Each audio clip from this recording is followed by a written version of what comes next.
The first step is to remove the rear wheel, which requires the removal of the power. Once disconnecting the wire and threading your wrench over the wire to the nut, before loosening, you'll want to support the wheel, holding it up while loosening off the drive side nut. Repeating the process on the left side, supporting the wheel again, loosening off the nut. For easier removal of the rear wheel, you'll want to remove the drive side nut completely.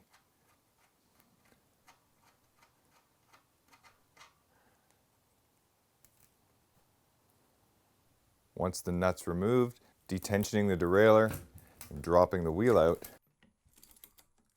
of the frame. Once you've got the rear tire removed, you'll need to take off your valve cap. You're going to need tire levers to help remove the tire, and you'll need your spare tube or your patch kit. First step is to release the bead from the rim, so we want to loosen up the tire all the way around to make sure it's free for removal. We are then going to use a tire lever to pry under the bead, hook onto a spoke. Your second tire lever,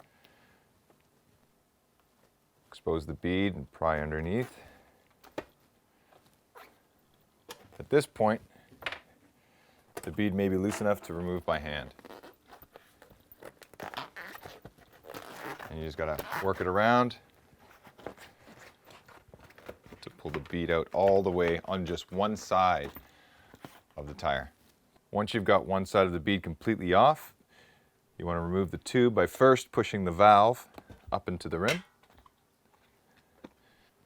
Then you want to remove the tube completely and grab your new tube, which we're going to inflate slightly. And we're just going to throw a few pumps of air into the tube to give it a bit of shape before we install it. Once your new tube is ready for installation, we're going to find the valve hole. I like to put it at the top. And we're going to feed the valve back in. Once it's in, we're then going to feed the semi-inflated tube around before reinstalling the bead of the tire. This takes a little bit of maneuvering.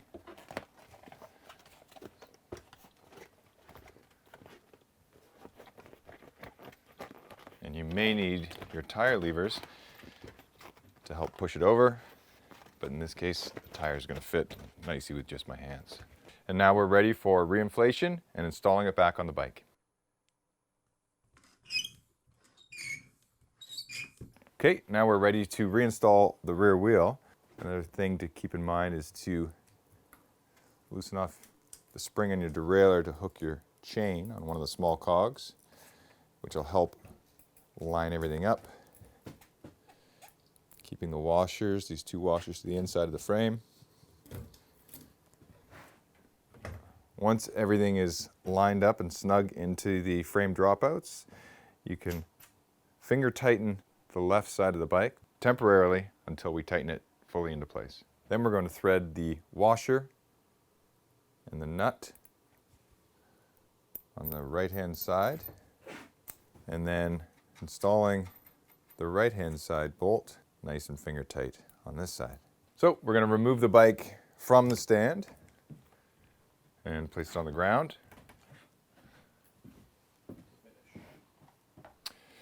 We want to back off the bolts to let the weight of the bike naturally align itself. And then we want to snug them up.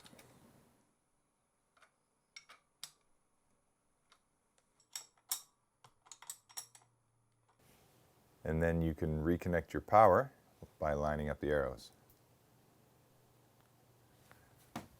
And you can get on your way.